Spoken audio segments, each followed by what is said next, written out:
नमस्कार साथियों, मैं मनीष बंसीवाल आप सभी का बहुत बहुत स्वागत करता हूं ऑनलाइन स्टडी ORG के यूट्यूब चैनल पर। साथियों, राजस्थान इतिहास के अंतर्गत हम डिस्कस कर रहे थे आमेर के कछावा वंश को।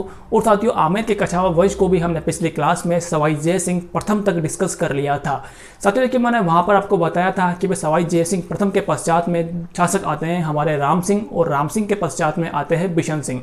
और साथियों, अब बात करेंगे हम बिशन सिंह के पुत्र जय सिंह द्वितीय के बारे में, क्योंकि साथियों राम सिंह और बिशन सिंह का शासनकाल कोई इंपोर्टेंट शासनकाल नहीं होता है। उनका काल बहुत ही छोटा सा होता है और उस काल में साथियों उनके द्वारा कोई बेहतरीन कार्य नहीं किए गए थे, इसीलिए उन्हें इस इतिहास में अध्ययन नहीं किया जाता है। तो साथियों, हम भी उसी तरीके से उन्हें स्किप करते हुए आगे बढ़ रहे हैं और आज के साथियों हमारे प्रमुख शासक सवाई जय सिंह द्वितीय के बारे में जानकारियां प्राप्त करेंगे। साथियों, सवाई जय सिंह द्वितीय के इतिहास से या फिर इनके काल से जो भी महत्वपूर्ण घटनाएं होती हैं, जो भी महत्वपूर्ण जानकारियां होती हैं, जो कि एग्जाम के नज़रिए से, एग्जाम के दृष्टिकोण से हमारे लिए इंपॉर्टेंट बनती हैं, वह सभी को मैं आप सभी के लिए यहाँ पर लेकर आया हूँ। तो प्लीज़ साथियों बने रहिए क्लास में, क्लास को लाइक कीजिए, क्लास को शेयर कीजिए। और साथियों, मैं आशा करता हूँ आपको जानकारियाँ जो मैं प्रदान करता हूँ वह बहुत ही बेहतरीन लगती होगी। तो प्लीज़ साथियों क्लास में बने रहिए और क्लास को अपने नोट्स के तैयार करते आगे बढ़ते रहिएगा। साथियों, शुरुआत करते हैं। सबसे पहले बात करेंगे हम इनके टाइम पीरियड के बारे में। तो देखिए साथियों, हमारे पहले शासक हैं आज के महाराजा जय सिंह या फिर सवाई जय सिंह द्वितीय। साथियों, सबसे पहले बात होती है इनके टाइम पीरियड के बारे में। तो देखिए साथियों, इनका टाइम पीरियड होता है 1700 से लेकर 1743 ईस्वी के मध्य का, यानी कि सन 1700 से लेकर 1743 ईस्वी के मध्य में सवाई जय सिंह का टाइम पीरियड रहता है साथियों हमारे आमेर के वंश के अंतर्गत। अब साथियों बात करेंगे यह कौन थे। तो देखिए मैंने यह बताया था कि भैया बिशन सिंह के पुत्र और उत्तराधिकारी हैं। साथियों, बिशन सिंह एक छोटे से शासक होते हैं। इनका जीवन काल बहुत छोटा होता है, जीवन काल नहीं साथियों, इनका जो राज्यकाल होता है वह बहुत ही छोटा होता है और इस काल के अंतर्गत कोई ऐसे विशेष कार्य या फिर कोई ऐसी विशेष घटनाएं नहीं होती है, इसीलिए साथियों हमने इनको स्किप किया है। और अब आगे बढ़ रहे हैं हम इनके पुत्र यानी कि महाराजा जय सिंह द्वितीय के इतिहास के बारे में। तो साथियों, हमने अभी तक जाना है कि भाई बिशन सिंह के यह पुत्र हैं और उत्तराधिकारी भी हैं। साथियों, अगर बात करते हैं इनके वास्तविक नाम के बारे में, तो देखिए यहाँ पर हमारे को इतिहास में साथियों इनका वास्तविक नाम देखने को मिलता है, जो कि है विजय सिंह। साथियों, हमारे सवाई जय सिंह द्वितीय का नाम विजय सिंह था, जो कि इतिहास में हमारे को कई सारे ग्रंथों से, कई सारी किताबों से जानकारी इसकी प्राप्त होती है। साथियों, एग्जाम में कई बार यह नाम बनता भी है, तो प्लीज़ आप इसे नोट कीजिएगा और बेहतरीन तरीके से अपने नोट्स को प्रिपेयर करते हुए आगे बढ़िएगा। साथियों, आगे बात करते हैं इनको मिली उपाधियों के बारे में। तो देखिए साथियों, इनको कौन कौन सी उपाधियां प्राप्त थी वो जानकारियां मैं आपको बताने जा रहा हूं, तो प्लीज़ साथियों बने रहिए। और देखिए साथियों, मोहम्मद शाह रंगीला, साथियों तत्काल में बादशाह हुआ करते थे मोहम्मद शाह रंगीला ने जाटों पर विजय करने पर, यानी कि साथियों जाटों पर विजय किसने प्राप्त करी थी, जाटों पर विजय प्राप्त करी थी सवाई जय सिंह के द्वारा। तो साथियों, जब सवाई जय सिंह जाटों के ऊपर विजय प्राप्त करते हैं, जाट आक्रमणकारियों पर या फिर जाट शासकों के ऊपर, तो उस विजय के उपरांत, विजय के पश्चात में मोहम्मद शाह रंगीला जो कि बादशाह हुआ करता था तत्काल के अंतर्गत, वह इस चीज़ से, इस घटनाक्रम से या फिर इस अभियान से प्रसन्न होता है और साथियों वह प्रसन्न होकर हमारे महाराजा जय सिंह को राजराजेश्वर तथा श्री राजधिराज की उपाधियां प्रदान करता है। साथियों, दो प्रमुख उपाधियां हैं। तो देखिए पहली उपाधि कौन सी है, राजराजेश्वर, साथियों दूसरी है श्री राजधिराज, जो कि दो उपाधियां प्रदान करी गई थी मोहम्मद शाह रंगीला के द्वारा। किसे प्रदान करी गई थी, तो सवाई जय सिंह को प्रदान करी गई थी। साथियों, किस लिए प्रदान करी गई थी, तो सवाई जय सिंह ने जाटों का दमन किया था या फिर उनके आक्रमणों को विफल कर दिया था, इसीलिए मोहम्मद शाह रंगीला ने प्रसन्न होकर सवाई जय सिंह को ये उपाधियां प्रदान करी गई थी। साथियों, आगे बढ़ते हैं अन्य जानकारियों के लिए। तो देखिए मैंने यहाँ पर लिखा है, मुगलों से लड़ने तथा राज्य प्राप्ति के लिए मेवाड़ के अमर सिंह द्वितीय तथा मारवाड़ के अजीत सिंह के साथ में 1708 ईस्वी में देबारी समझौता इन्होंने किया था। साथियों देखिए, इन्होंने एक तरीके से इनका टाइम पीरियड तो यहाँ से स्टार्ट होता है, परंतु इन्हें एक तरीके से वास्तविक रूप से सत्ता की प्राप्ति नहीं हो रही थी। तो साथियों, वास्तविक रूप से सत्ता की प्राप्ति के लिए, ठीक है, सत्ता की प्राप्ति तो थी इनको, परंतु यहाँ पर मुगलों का प्रभाव बहुत ही ज़्यादा था, इनके राज्य में मुगलों का प्रभाव बहुत ज़्यादा था। तो उस प्रभाव को समाप्त करने के लिए इन्होंने देबारी समझौता किया था। साथियों, समझौते का नाम है देबारी समझौता, तो आप इसे नोट कीजिए। देबारी समझौता हुआ था और कब हुआ था, तो यह हुआ था 1708 ईस्वी के अंतर्गत। साथियों, किन किन लोगों के मध्य हुआ था, तो यह साथियों मेवाड़ के अमर सिंह के साथ में हुआ, यानी कि मेवाड़ की ओर से थे अमर सिंह द्वितीय और मारवाड़ के थे अजीत सिंह द्वितीय। अजीत सिंह साथियों, अजीत सिंह द्वितीय नहीं है, अजीत सिंह ही है केवल, ठीक है। तो साथियों देखिए इस समझौते के साथ होता क्या है कि भाई इस समझौते के साथ होता है कि भाई हम तीनों शासक मिलकर, तीनों राजा मिलकर सबसे पहले तो मारवाड़ के अजीत सिंह को उसकी गद्दी पर बैठाएंगे, क्योंकि साथियों हमें पता है कि तत्काल में मुगल बादशाहों के द्वारा अजीत सिंह का अपहरण कर लिया गया था और उस अपहरण के पश्चात में साथियों वीर दुर्गादास राठौड़ ने उनकी मदद करते हुए उन्हें वापस से मुगलों के दरबार से छुड़वाया और साथियों ये पश्चात में पहुंचते हैं वापस से मारवाड़ में। परंतु साथियों मारवाड़ में पहुंचने के बाद भी इनको वापस से गद्दी की प्राप्ति नहीं हो रही थी, तो एक जो साथियों समझौता होता है देवाली समझौता, उस देवाली समझौते के तहत मारवाड़ के अजीत सिंह को उसकी गद्दी प्राप्ति होती है। और साथियों दूसरी जो एक तरीके से इसकी संधि होती है या फिर इसके तहत एक जो कार्य होता है वो साथियों कार्य क्या होता है कि भाई अमर सिंह द्वितीय जो कि मेवाड़ का शासक है उसकी पुत्री साथियों जो होती है, तो उनका आगे नाम मैं आपको बताऊंगा साथियों, पुत्री चंद्रकंवरी होती है, उसका नाम है चंद्रकंवरी। तो साथियों पुत्री चंद्रकंवरी का विवाह होगा हमारे महाराजा जयसिंह के साथ में। तो साथियों इस प्रकार की घटनाएं होती हैं और जयसिंह का विवाह भी चंद्रकंवरी के साथ में होता है। तो साथियों एग्जाम में कई बार बनता है कि भाई देवाली समझौता किन किन के मध्य में हुआ था, कब हुआ था, तो वो जानकारी साथियों मैंने आपको बताई है। मैं आशा करता हूँ आपको जानकारी समझ में आई होगी, आपको बहुत ही बेहतरीन लगी होगी। तो प्लीज़ साथियों बने रहिए क्लास में और आगे बढ़ते हैं। साथियों देखिए मैंने आपको बताया कि भाई इनके राज्य में मुगलों का सबसे अधिक बहुत ज़्यादा प्रभाव था और मुगलों के बारे में साथियों जानकारी हमारे को मिलती है कि भाई मुगल जो भी उनके अधीन रहता था उन्हें युद्ध अभियानों में भेजते थे, उन्हें दूर प्रांतों का गवर्नर नियुक्त कर दिया करते थे ताकि वह अपने राज्य से, अपने समाज से, अपने परिवार से दूर रह सकें। साथियों इसी प्रकार से मुगलों ने इन्हें 3 जो एक तरीके से मराठों के विरुद्ध आक्रमण में भेजा था। तो साथियों मैंने यहाँ पर लिखा है कि भाई मुगलों के लिए मराठों से 3 बार युद्ध भी लड़े थे इन्होंने। साथियों कौन कौन से वह युद्ध हैं, तो देखिए पहला युद्ध है साथियों पिलसूद का युद्ध जो कि मध्य प्रदेश साथियों स्थान पर होता है। मध्य प्रदेश साथियों राज्य के अंतर्गत एक स्थान है पिलसूद, तो वहां पर यह युद्ध होता है। साथियों कब हुआ था यह युद्ध, तो यह हुआ था 1715 ईस्वी के अंतर्गत। अगर बात करते हैं इस युद्ध के परिणाम के बारे में, तो देखिए साथियों इस युद्ध में इसे विजय प्राप्त होती है। साथियों किसे विजय प्राप्त होती है, तो सवाई जयसिंह को पिलसूद के युद्ध में जो कि हुआ था मध्य प्रदेश में और 1715 ईस्वी में इस युद्ध के अंतर्गत उसे विजय प्राप्त होती है। साथियों दूसरा युद्ध होता है मंसूर का युद्ध जो कि 1713 ईस्वी में हुआ था। साथियों यह प्रथम युद्ध है और सेकंड युद्ध होगा हमारा विजय होने वाला। साथियों परंतु मैंने देखिए यहाँ पर परिणाम सेम होने के कारण मैंने इन्हें नीचे लिखा है। तो देखिए 1713 जो में युद्ध हुआ था मंसूर का युद्ध, इस युद्ध के अंतर्गत सवाई जयसिंह को पराजय की प्राप्ति होती है। साथियों तीनों ही युद्ध मराठों के विरुद्ध हैं, मराठों आक्रमणकारियों के विरुद्ध हैं। तो आप इसे साथियों दूसरे पक्ष के बारे में चिंता मत कीजिएगा कि भाई दूसरा पक्ष कौन था। साथियों एक ओर तो सवाई जयसिंह थे और दूसरी ओर थे मराठा। साथियों सवाई जयसिंह किनका प्रतिनिधित्व कर रहे थे इस युद्ध के अंतर्गत, तो वह मुगलों का प्रतिनिधित्व इस युद्ध के अंतर्गत कर रहे थे। साथियों अगला युद्ध होता है रामपुरा का युद्ध जो कि हुआ था 1735 ईस्वी के अंतर्गत। और साथियों इस युद्ध के अंतर्गत क्या होता है परिणाम, तो देखिए साथियों इस युद्ध के अंतर्गत हमारे को परिणाम निकलता है कि भाई सवाई जयसिंह द्वितीय की इस युद्ध में पराजय होती है। तो साथियों इस प्रकार से आप देख सकते हैं कि भाई सवाई जयसिंह ने मराठों के विरुद्ध मुगलों के पक्ष में या फिर मुगलों की ओर से आक्रमण किए थे, जो कि एक तरीके से आपको मैंने बताया कि भाई एक युद्ध में तो उसे विजय मिलती है और 2 युद्धों के अंतर्गत उसे पराजय का सामना करना पड़ता है। अब साथियों बात करेंगे अगली लाइन के अंतर्गत या फिर अगली जानकारी के तहत मैं आपको बताता हूँ कि भाई जगत सिंह द्वितीय के साथ में मिलकर, साथियों की पहली बात होती है भाई जगत सिंह द्वितीय कौन था, तो साथियों जगत सिंह द्वितीय होते हैं मेवाड़ के शासक। तो देखिए साथियों मैंने लिखा है कि भाई मेवाड़ के महाराणा जगत सिंह द्वितीय के साथ मिलकर 17 तारीख जुलाई का महीना और 1734 ईस्वी में, यानी कि 17 जुलाई 1734 ईस्वी को राजपूत राजाओं के साथ में हुरडा सम्मेलन का आयोजन किया था। साथियों कहाँ पर होता है ये सम्मेलन, तो देखिए साथियों एग्जाम में कई बार इस सम्मेलन के बारे में क्वेश्चन बनता है कि भाई ये सम्मेलन क्या है, किस प्रकार से हुआ था, कहाँ पर हुआ था। तो साथियों सबसे पहली बात होती है कि भाई इस सम्मेलन के बारे में जानकारी आपको प्राप्त होनी चाहिए कि भाई ये सम्मेलन क्या है। तो देखिए साथियों मैं आपको बताता हूँ कि भाई तत्काल के अंतर्गत जो मराठा आक्रमणकारी थे उनका राजस्थान के हर राज्य में, हर रियासत में प्रभाव स्थापित हो चुका था। तो साथियों उस प्रभाव को देखते हुए सभी राजपूत शासकों ने एक तरीके से मराठा आक्रमणों से, मराठाओं से निजात पाने की सोची थी। तो साथियों उसी निजात पाने के लिए उन्होंने यानी कि सभी ने एक साथ मिलकर एक मीटिंग करने का योजना बनाई थी। तो साथियों वो मीटिंग थी हुरडा सम्मेलन के नाम से। तो देखिए साथियों वह हुरडा सम्मेलन में एक साथ इकट्ठे होते हैं और वहाँ पर मराठों के विरुद्ध किस प्रकार से एकत्रित रूप से या फिर संयुक्त रूप से कौन सा कदम उठाना होता है उसकी रणनीति वह यहाँ पर तैयार करते हैं। साथियों उस सम्मेलन की अध्यक्षता किसने करी गई थी, तो साथियों उस सम्मेलन की अध्यक्षता करी थी मेवाड़ के महाराणा जगत सिंह द्वितीय के द्वारा इसकी अध्यक्षता करी गई थी। और साथियों इस युद्ध के इस सम्मेलन में सहयोग किसने किया था, तो इस सम्मेलन में सहयोग किया था हमारे सवाई जयसिंह द्वितीय ने। अगर साथियों बात करते हैं हुरडा सम्मेलन के जो स्थान के बारे में, तो साथियों यह हुआ था भीलवाड़ा जिले के अंतर्गत हुरडा नामक एक स्थान पर हुआ था।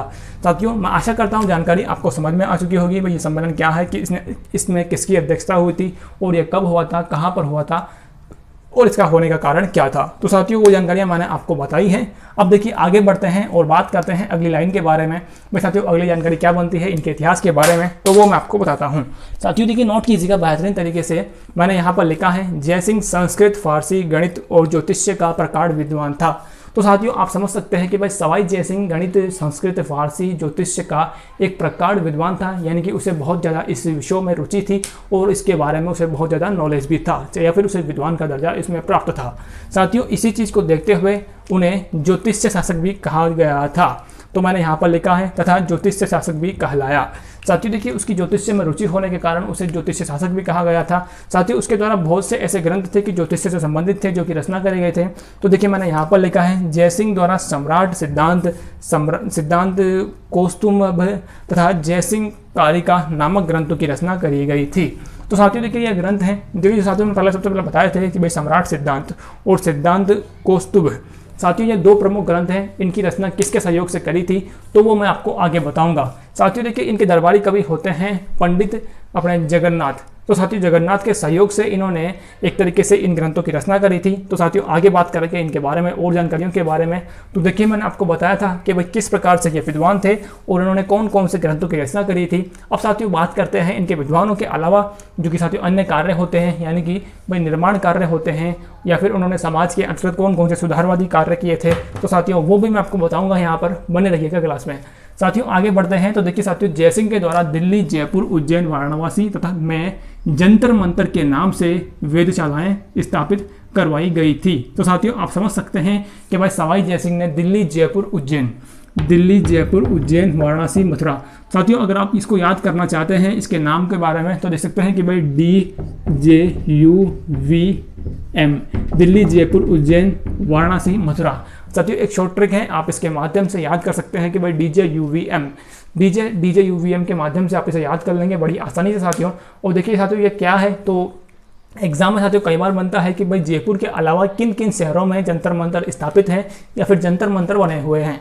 तो साथियों वो जंतर मंतर का निर्माण करवाया गया था सवाई जयसिंह के द्वारा, और ये कहाँ पर हैं तो साथियों ये DJUVM शहरों के अंतर्गत स्थापित हैं। साथियों आगे बात करते हैं। तो देखिए मैंने यहाँ बताया है कि भाई 18 नवंबर 1727 को राजगुरु का नाम है पंडित जगन्नाथ। साथियों जयसिंह ने अपने राजगुरु पंडित जगन्नाथ के हाथों से जयपुर शहर की नींव रखवाई थी। और नींव कब रखवाई गई थी तो साथियों यह नींव रखवाई थी 18 नवंबर 1727 ईस्वी को इसने नींव रखवाई थी। साथियों आगे बात करते हैं। देखिए जयसिंह ने नाहरगढ़ दुर्ग का निर्माण कार्य आरंभ करवाया।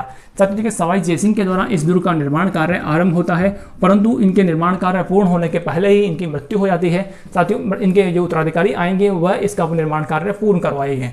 साथियों देखिए निर्माण कार्य इन्होंने आरंभ करवाया था, किसका करवाया था, नाहरगढ़ दुर्ग का। साथियों नाहरगढ़ दुर्ग का दूसरा नाम लेकिन हमारे को देखने को मिलता है, तो वह क्या है, सुदर्शनगढ़ दुर्ग। साथियों इसके अलावा देखिए जयनिवास महल, साथियों एक महल है जयनिवास महल, चंद्र महल और जल महल।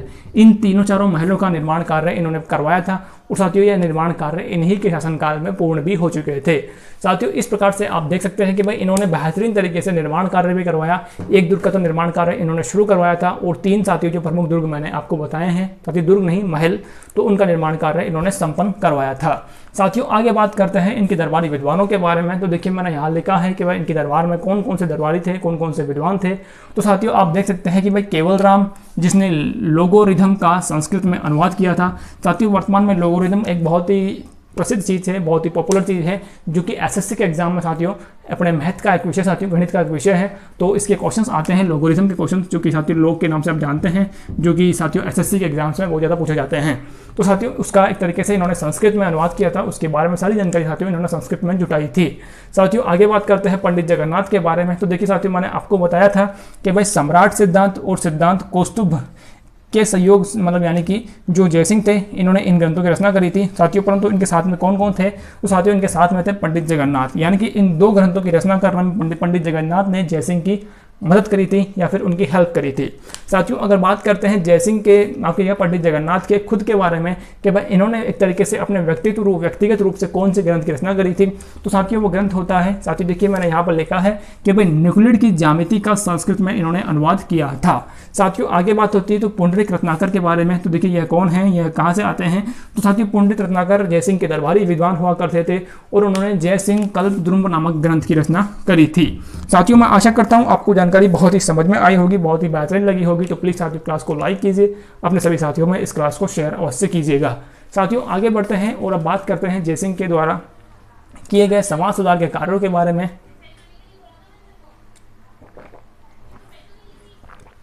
तो देखिए अब बात करेंगे जयसिंह के समाज सुधार संबंधी कार्यों के बारे में। तो देखिए मैंने यहाँ पर लिखा है कि भाई सवाई जयसिंह के द्वारा जो साथी सुधार कार्य होते हैं उनके बारे में बात करने जा रहे हैं। तो देखिए सबसे पहला कार्य बनता है कि भाई इन्होंने सती प्रथा, बाल विवाह तथा ब्राह्मणों के आपसी भेदभाव को इन्होंने समाप्त किया था। देखिए साथियों वर्तमान में भेदभाव चल रहा है जाति पाति का, यानी कि भाई आप नीची जाति के हो, हम ऊंची जाति के हैं, ऐसे भेदभाव वर्तमान में चल रहे हैं। परंतु साथियों तत्काल के अंतर्गत ब्राह्मणों के मध्य में भी भेदभाव थे, तो उन भेदभावों का इन्होंने विरोध किया, सती प्रथा का इन्होंने विरोध किया, बाल विवाह का विरोध किया और साथियों इस प्रकार से जो भेदभाव हुआ करते थे समाज में इनका पूरी तरीके से इन्होंने विरोध किया था। साथियों आगे बात होती है तो इन्होंने अंतर जातीय विवाह को प्रोत्साहित किया था और साथियों जयसिंह द्वितीय एक पहले शासक थे, अंतिम शासक थे जो कि अश्वमेध यज्ञ का आयोजन करते हैं। साथियों यह कब हुआ था, तो यह हुआ था 1740 ईस्वी में। साथियों इसी के साथ में जयसिंह द्वितीय हिंदुस्तान के अंतिम हिंदू शासक बनते हैं जो कि अश्वमेध यज्ञ का आयोजन करते हैं। साथियों कब हुआ था यह आयोजन, तो 1740 ईस्वी में हुआ था। और अगर बात करते हैं इसके पुरोहित के बारे में कि भाई इसमें कौन पुरोहित था जिसने इनकी मदद करी थी, साथियों पुरोहित थे पुंडरीक रत्नाकर। साथियों देखिए मैं जानता हूं साथियों आपको समझ में आई होगी पूरी चीज़ें और मैं आशा करता हूं आपको जो पूरी जानकारियां मैंने सवाई जयसिंह के बारे में बताई थी या फिर महाराजा जयसिंह द्वितीय के बारे में या फिर सवाई जयसिंह के बारे में, जो कि आपको पूरी तरीके से समझ में आई होगी और आपको बहुत ही ये जानकारियाँ बेहतरीन लगी होगी। तो प्लीज़ साथियों बने रहिए क्लास में। और अब आगे बात करते हैं हम इन्हीं के उत्तराधिकारी सवाई ईश्वरी सिंह के बारे में। तो साथियों भाई किस प्रकार से जानकारियाँ हमारे लिए बनती हैं सवाई ईश्वरी सिंह के बारे में, तो वो आपको मैं बताने जा रहा हूँ। साथियों सवाई ईश्वरी सिंह का जीवन काल बहुत ही छोटा होता है और साथियों जीवन काल छोटा नहीं होता साथियों, इनका जो कालक्रम होता है यानी कि इनका जो राज्यकाल होता है वह बहुत छोटा होता है, क्योंकि साथियों इन्होंने आत्महत्या करके अपने जीवन को समाप्त कर लिया था। और साथियों आत्महत्या करने का कारण क्या रहता है, किस प्रकार से आत्महत्या करते हैं, साथियों वो जानकारियाँ मैं आपको इस क्लास के माध्यम से उपलब्ध करवाऊंगा, तो प्लीज़ बने रहिए। और देखिए साथियों शुरुआत करते हैं इनके बारे में। तो यह कौन है, तो साथियों यह सवाई जयसिंह का तो पुत्र है तथा उत्तराधिकारी भी है। साथियों अगर बात करते हैं देवारी समझौते के तहत इन्होंने, देखिए मैंने बताया था कि भाई देवारी समझौता साथियों कब हुआ था और किसके मध्य में हुआ था, तो साथियों यह सवाई ईश्वरी सिंह के पिता ने किया था। और किन के साथ में किया था, तो यह मेवाड़ के अमर सिंह और मारवाड़ के अजीत सिंह के साथ में किया था। साथियों मैंने आपको बताया था कि भाई इसकी पहली शर्त क्या थी, तो इसकी पहली शर्त होगी भाई अजीत सिंह को उसके शासन कार्य स्थापित करवाने में मदद करनी होगी, तो साथियों उसका शासन कार्य स्थापित हुआ था। साथियों दूसरी संधि क्या होती है, तो दूसरी संधि होती है कि भाई अमर सिंह की पुत्री चंद्रगौरी का विवाह होगा हमारे जयसिंह द्वितीय जो कि जयपुर के शासक बनने वाले हैं। तो साथियों इस प्रकार से आप देख सकते हैं कि भाई जयसिंह द्वितीय की एक तरीके से सगाई होती है या फिर उसका विवाह होता है मेवाड़ की राजकुमारी जो कि अमर सिंह द्वितीय की पुत्री है। उनका नाम क्या है साथियों, उनका नाम है चंद्रकौरी। साथियों इस संधि के तहत एक शर्त और भी थी, तो उस शर्त में कहा गया था कि भाई चंद्रकौरी के जो कोख से जन्म लेने वाली संतान को ही जयपुर का अगला शासक बनाया जाएगा। परंतु साथियों उन्होंने यानी कि जयसिंह ने इस संधि का विरोध कर दिया। साथियों देखिए जब संधि होती है तब तो उन्होंने हाँ भरी थी कि भाई मैं इसका सम्मान करूंगा और इसका पूरी तरीके से पालन करूंगा। परंतु साथियों जब यह इनकी मृत्यु के नजदीक आते हैं और इनके दोनों पुत्र जो कि साथियों इनके यानी कि चंद्रकौरी के कोख से जन्म लेने वाले होते हैं माधव सिंह और साथियों दूसरी रानी के कोख से जन्म लेने वाले होते हैं ईश्वरी सिंह, तो उन्होंने इस संधि का विरोध कर दिया और इसे याद न रखते हुए अपने बड़े पुत्र ईश्वरी सिंह को उन्होंने गद्दी पर बैठाने की योजना बनाई और उसे उत्तराधिकारी घोषित कर दिया। तो साथियों आप देख सकते हैं कि भाई देवारी समझौते के तहत रानी चंद्रकौरी के पुत्र माधव सिंह को शासक बनना था, परंतु इन्होंने यानी कि जयसिंह ने ईश्वरी सिंह को उत्तराधिकारी घोषित कर दिया था। साथियों आगे जानकारी बनती है कि भाई इस उत्तराधिकारी घोषित करने के साथ में ही जयसिंह और माधव सिंह के मध्य के अंतर्गत, माफ कीजिए साथियों जयसिंह नहीं ईश्वरी सिंह और माधव सिंह के मध्य के अंतर्गत विवाद होता है। और साथियों विवाद किस प्रकार से होता है, तो साथियों दो प्रमुख युद्ध होते हैं इनके विवादों के मध्य में, तो मैंने यहाँ पर लिखा है भाई इससे ईश्वरी सिंह और माधव सिंह के मध्य में विवाद उत्पन्न हो जाता है।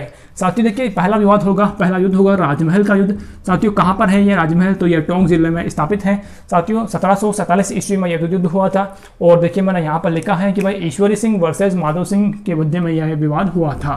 साथियों इस विवाद में विजय होती है ईश्वरी सिंह की और साथियों इसमें पराजय होती है माधव सिंह की। साथियों माधव सिंह के साथ में इस संधि के अंतर्गत होते हैं हमारे मारवाड़ के शासक, अपने कोटा के शासक और मेवाड़ के शासक, और साथियों उसमें साथ ही होते हैं मराठा शासक भी। परंतु साथियों इन इतने लोगों के साथ में होने के पश्चात में भी इसमें विजय मिलती है ईश्वरी सिंह को। अब साथियों अगला पर युद्ध होगा मात्र अगले साल ही, यानी कि 47 के अंतर्गत साथियों ये राजमहल का हुआ था और 48 में होगा बगरू का युद्ध। तो साथियों बगरू का युद्ध होता है ईश्वरी सिंह और वर्सेस माधव सिंह के मध्य में। साथियों इसके अंतर्गत फिर से माधव सिंह के साथ में ये सभी लोग आए हैं, यानी कि मेवाड़, मारवाड़, कोटा और जो भी मराठा साथियों शासक होते हैं जिन्हें अपने राजस्थान के अंतर्गत किसी भी तरीके से एंट्री करनी होती है, तो साथियों उनका सहयोग लेते हुए माधव सिंह ने इसमें यहाँ पर युद्ध किया था। और साथियों उन्हें तो क्या चाहिए था, उन्हें तो कुछ नहीं चाहिए था, उनको केवल राजस्थान के अंतर्गत प्रवेश चाहिए था। साथियों उनकी सोच थी कि भाई किसी भी प्रकार से राजस्थान में हम एंट्री करें और वहाँ के आंतरिक मामलों में अपना हस्तक्षेप स्थापित करते हुए आगे बढ़ें।